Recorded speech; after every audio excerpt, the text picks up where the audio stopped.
Hey there, folks! As the winter season comes to an end, this is a perfect time to reflect on its impact in gaming. That's right, this video is all about my top 5 favorite winter scenes in games. These are not necessarily my favorite video games, but more so the video games with winter scenes I remember most fondly growing up. I also want to state that in this list I'm only allowing one game per series, so that it isn't just made up of 5 awesome Mario Ice levels or anything like that.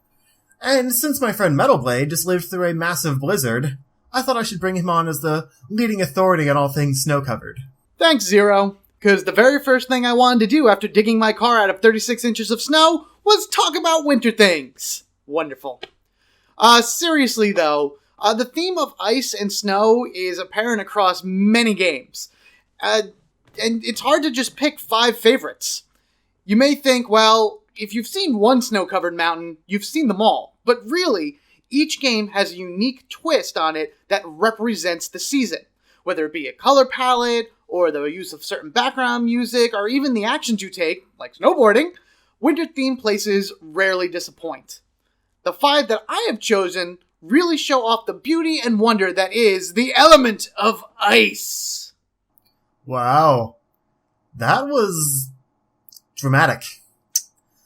I can already tell our lists are going to be super different. To start, I wanted to mention a scene not worthy of a spot on the list, but still very memorable in its own right. This is the penguin slide race from Mario 64. What a surprise! Right out of the gate with a Mario level. I said I could have one. Don't judge my process.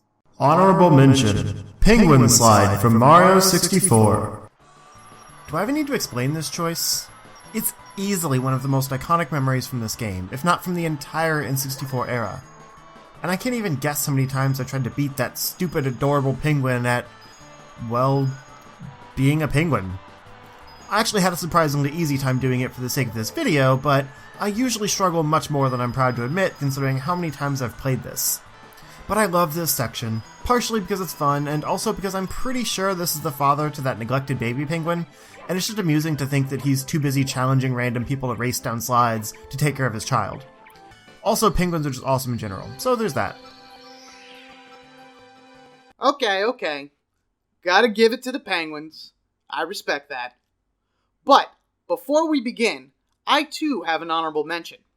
Something just as memorable, if not more, and does tie into that dramatic ice thing I said earlier. In the Final Fantasy series, it's hard to pick just one snow area as there are just so many great ones out there. But there has been one constant in the series since her arrival in Final Fantasy III, the Japanese version. Of course, I am talking about the one and only Ice Queen herself, Shiva. Honorable mention. Final Fantasy series, Shiva. As deadly as she is beautiful, Shiva has astonished Final Fantasy players for decades. Here I choose to show off her Final Fantasy X appearance, mainly because it's my favorite, but really no matter what incarnation she's in, she always has the same piercing presence. When talking about anything winter-related in games, this blue-skinned frozen femme fatale has to be somewhere on the list. As she enters a battle, you know things are about to get frosty. And when she goes to charge up her iconic special ability, Diamond Dust, Shiva blankets the field in a blizzard of snow and ice, able to lay waste to hordes of enemies in a snap. Long live the Queen. Elsa ain't got nothing on her. And you made fun of me for starting with Mario? Way to play to your stereotype. And speaking of stereotypes, you're going to judge my number 5 pick also, but screw you in advance. But I haven't even said anything yet. Fine. My number 5 pick is from Mario Kart 64. I am judging you so hard right now. Number 5. Frappe Snowland from Mario Kart 64. Okay, I'll admit, this is not the best course in the game, or probably even the best course in a Mario Kart game, but it is a personal favorite of mine for many reasons. For one, it's just pretty. You're just driving along in this literal winter wonderland with the giant snowman Mario and the road cut into the snowdrift, and it just feels like winter. With little reliance on gimmicks or other crazy Mario Kart staples, it's a level more designed around driving ability than anything else. Plus, it has a literal minefield of snowmen, and that's just hilarious when you think about it. Who came up with explosive snowmen? Only in Mario would that not be the idea of a sociopath. But on a more personal note, this course mostly stands out because as a child, my brother and I used to play hide and seek inside Mario Kart, and this was one of our favorite levels because of the trees, snowmen, and bridges, all with little nooks and crannies. But seriously, explosive snowmen. Just amazing. Despite you finding a loophole to your own set of rules, four wheels and snow don't really mix. Now, if you want a real man snowmobile, all you need to look is to a galaxy far, far away. Number 5. Star Wars: Shadows of the Empire, The Hoth Battle. In all truth, you can take any Star Wars game that has Hoth in it and throw it on this list. But Shadows of the Empire was the very first of its kind that I experienced. Story-wise, it takes place during and after The Empire Strikes Back, so there's a lot of familiar stuff along with new story elements. But the biggest similarity between this game and that movie is the very first stage, the epic battle between the Rebel Alliance and the Empire on the icy planet of Hoth.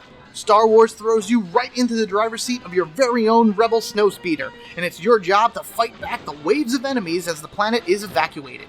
You can do this in either a third-person style view, watching the speeders zip along the snowy arena, giving you a better view of your surroundings, or you can go first-person-ish by sitting directly in the cockpit. That gives you better accuracy, but limits field view. It's a very fast-paced fight with you trying to stay alive while being bombarded by enemy fire. Watch your speed though, because you might end up running directly into an enemy ATST. Instant kill for them, but also for you. The absolute best part, when the AT-ATs enter the fight. You can, like in the movie, wrap a cord around their legs to trip them up. It's so satisfying watching those giant robot cow things topple over into the white terrain. Now, it may not use typical snow-ice mechanics, but it really is all about the setting of the planet that takes center stage. The game draws you directly into one of the most iconic scenes in Star Wars history and makes you feel like you're really on this cold planet in the heat of battle. I'll admit, you surprised me with the Star Wars game. But I can't understand why Hoth would be memorable for anyone, so I'll give you that one. Even though I'll still take the new Starkiller base over Hoth any day. But better than both of those is my number 4 choice, which takes place in a wonderful wintry mountainside known as K3. Number 4. K3 from Donkey Kong Country 3. Let me preface this choice by saying that Donkey Kong Country 3 is my favorite in the series. It's also the only one I've ever beaten, including the new games. So maybe part of why this world sticks with me is because it's relatively late in the game and I'm proud of myself for actually getting to it. But it's also home to some of the coolest levels in the game, not all of which are even snow-themed. This world has only 5 levels and a boss, but each level feels so original.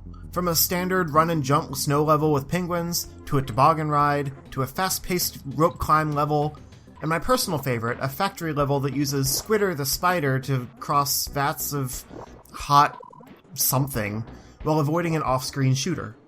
It keeps you on the tip of your spider shoes the whole way and is just a lot of fun. The one oddball in the bunch is Barrel Drop Bounce, which takes place in a grassy waterfall area and requires extremely frustrating timing. But despite how much that level makes me rage, it doesn't diminish how much I love the rest of the world and its visual aesthetic. Plus, the boss of this world is an evil Frosty the Snowman who challenges you to a snowball fight to the death. How could you not include something as awesome as that on a list about the best winter scenes in gaming? Oh boy, another Nintendo character has made your list. Shocker. Fine. You want to play the mascot game? Then my number 4 is Sonic the Hedgehog. Number 4. Sonic the Hedgehog 3. The Ice Cap Zone.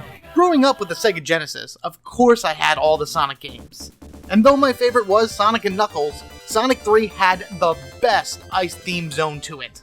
The ice cap starts off with Sonic doing what he does best, well, at least in the original games, and that would be going fast. But rather than running down the mountain, he snowboards down it, maneuvering his way down a windy trail, picking up rings and getting some sick air, until he crashes into the side of a mountain. But that's when the level really begins. In typical Sonic fashion, he needs to jump and run his way through this frozen cavern, all while avoiding the badniks there, like penguins, and of course, the various traps. Not spending all of his time in a cave, at some point Sonic does make his way outside, where the scene in the back shows an ocean of icebergs just floating majestically to the beat of some amazing background music. Now, I generally don't talk about music very much, but just listen to this for a few seconds. It really gets into your head, but in a good way. The best thing about this area, though, is that once you reach the ice cap and finish it, you knew that the next level was the very last one in the game. And the transition from one to the other is pretty cool, I think. Roll through some snow, and poof! Launch base. We played Sonic together, but I don't remember that level. That's because you barely got us to Zone 2. You wanted me to be You know what? I'm not having this fight with you again. I think we both just need to chill. Number 3. Chill Penguin from Mega Man X. This is always the first level I play in Mega Man X, which means it is also the first level I ever played in Mega Man X, and that alone makes it stick in my memory more than others. But it's also just one of the best winter-themed levels in a platformer game, in my opinion. It doesn't overly rely on precision jumps from slippery ice platforms, or obnoxious icicles falling from the ceiling constantly. Sure, that stuff is there, but it's not the sole focus like in other games. The snow and ice are mostly just the backdrop, and the actual level is pretty standard Mega Man fare, honestly, but not in a bad way. It is probably also the first time most people experience the new Rock'em Sock'em robot suits you can acquire in the X series, which adds a huge level of hype to the game when you don't expect it. And there are really cool enemies that scoop up bits of snow and fling snowballs at you from across a gap, which can grow in size depending on how far away you are. This is also the level where you receive the dash ability, and the game gets so much better once you can dash. So everything after that feels so cool. Cool. Winter puns. Speaking of cool, Chill Penguin himself is pretty cool, albeit very easy to beat, because his tactics mostly include attacking you with ice sculptures of himself and breathing on you. Plus, he has a really small jetpack on his back because why not? But he's a penguin, and I love penguins, so he gets bonus points for that. And since he's pretty easy to beat, he's an obvious choice to start the game, and then the rest of the bosses are easy once your order is set. Wow. Not only was that a non-Nintendo character, but a very good choice, my friend. Respect the penguins. As a huge Mega Man fan myself, hence the name, I say you need to remember your roots. As awesome as Chill Penguin's stage is, there's no topping the rage-filled, cold-themed robot master that started it all. Number 3. Mega Man 1. Iceman. So everyone pretty much knows that ice mechanics usually involve some type of slipping and sliding.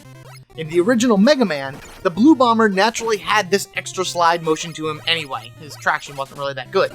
So, combining those two factors together really turned Iceman's level into a nightmare. Now, running through this Arctic research facility may not start out so bad. Little slide here, little slide there, even fighting enemies like penguins with propellers on their noses. Because flight envy, I guess. But the next few areas are more puzzle-based, disappearing blocks, and that annoying open gap with those things flying around and shooting at you and trying to make the platform jumps and the penguins come back. That is the most obnoxious part of the entire level. Unless you have the magnet beam, then you just make yourself a nice little path and jump across it and whatnot. Just don't die in any of that, or else you get thrown back all the way to the beginning of the disappearing block puzzles. Anyway, making your way past all of the traps and sliding and craziness, we have Iceman. Out of all of Mega Man 1's Robot Masters, I think I like Iceman's design the best. I mean, look at him in his cozy little parka. It's like Nana and Popo made a robot child and put one of their spare coats on him.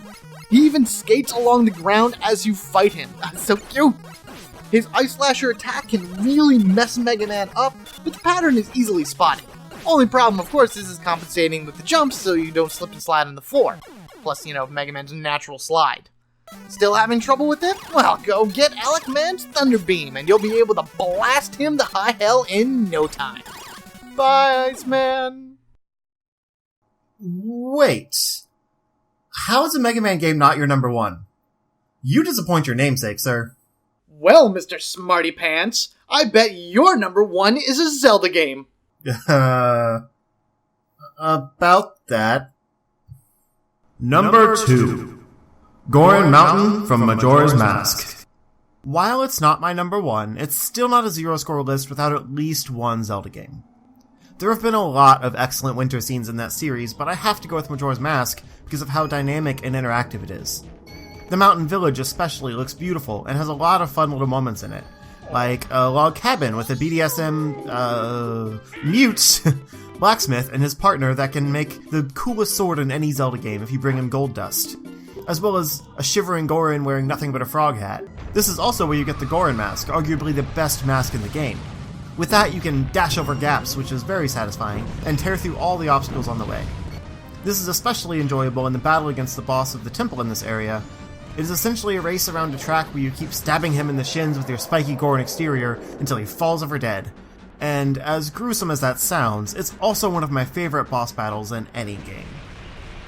The point is, this area is really cool and very memorable, because of the mechanics it allows, but also because it's a very well-designed snow area. Once again, there isn't a focus on slippery platforming sections or other cheap ice mechanics, and it's more about the atmosphere than anything.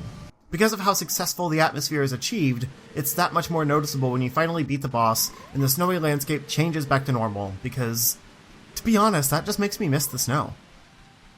So, don't have a heart attack or anything like that, but I've never actually played Majora's Mask. But it sure does sound like a cool place. Huh? Ice puns? Yeah, we're done here. End of video. Bye, folks. No. Wait. My number 2 is actually from a Zelda game. It's a great place from one of the best Zelda games ever. Twilight Princess.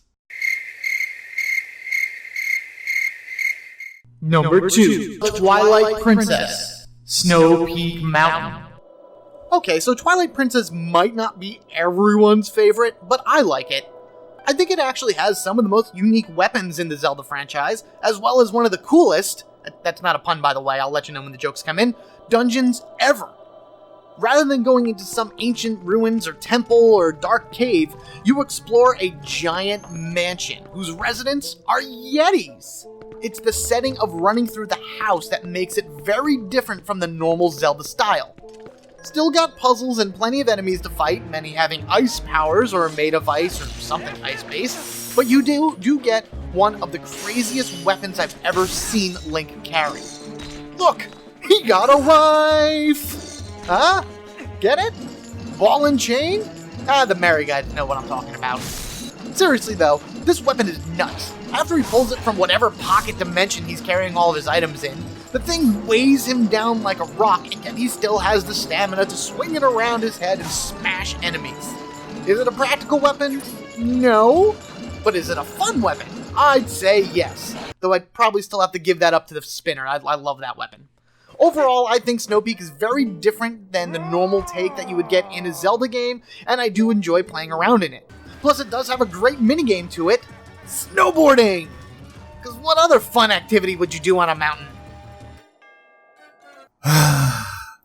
Even though you picked the worst Zelda game for your list, just to make me mad, I will admit that Snow Peak is pretty.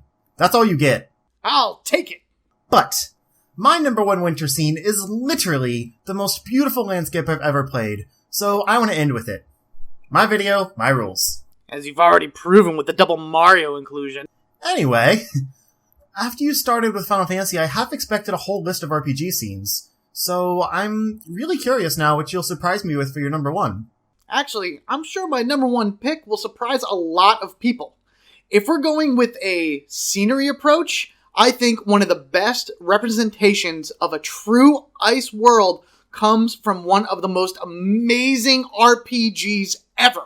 Yep, there it is, folks, the obligatory RPG. Number 1. Skies of Arcadia. The Ruins of Ice. Under the chilling glow of the purple moon in the world of Arcadia lies the Land of Ice. It's basically equivalent to our real-world Antarctica, but with its own twists. From penguin-like creatures dancing in the snow, to a mammoth frozen in ice, to a princess forever sealed in a crystal chamber, and a cross-shaped island that points the way to great discoveries. The things you find are just amazing. They even have an aurora in the sky, dancing in the glow of the moon. But the real show comes when the team breaks into the area's dungeon, the Ruins of Ice, or Glacia, as they come to know it's called. It is a massive city that is made out of ice under the ice. The buildings are all inverted and beautifully crafted by those that once lived in this city long before the Rains of Destruction. The background music is a chilling score that really fits with the city, elegant and sets the mood perfectly. I remember the first time I ever entered this city, I was stunned by its beauty. You can even go outside below the cloud line under the continent to get a better view of what the city looks like as a whole, and just wonder how they managed to build something so spectacular. Skies of Arcadia is one of my favorite RPGs ever. To me, it has everything. Great characters, great story, great combat, and as shown right here in the Land of Ice, great music and great setting. All of which that come together to tell an epic story about a young man and his friends finding their destinies. Oh, okay, that was admittedly beautiful. Well done. But I still stand by what I said. My number one pick is so beautifully detailed and memorable for me. I can't think of a better game to end this list. And if you can, you're wrong. Number 1. Phendrana Drifts from Metroid Prime. What is there even to say about Phendrana Drifts? This place is not only gorgeously atmospheric, but also home to many of my favorite items in the game, including the wave beam, the spider ball, and the gravity suit, among others. Each area is just a visual delight that it's easy to get caught up in just looking around and taking it all in. It's easily the most visually diverse area in the game, from icy snow peaks to frozen over Chozo ruins to huge ice caverns to space pirate hideouts. Every new room in Phendrana Drifts has its own story. And it's that amount of attention to detail that has stuck with me over the years. It's not perfect by any means. The Shoggoth enemies can certainly slow down traversal, and just generally be annoying to deal with, and the underwater sections are frustrating until you get the gravity suit. But on a list of most memorable Winter Wonderlands, none are as gorgeously realized as Phendrana Drifts. Hands down, end of story. It was my favorite place to explore when I first played it, and remains that way until this day. I can't even think of any one specific reason, but for a Metroid purist from a very young age, this first 3D entry into the series has a lot of cool, beautiful things going for it that made me ooh and ah. But every trip to Phendrana Drifts has always stuck with me as the best parts of that game, if not some of the best memories from gaming in general. Wow. Okay, you win.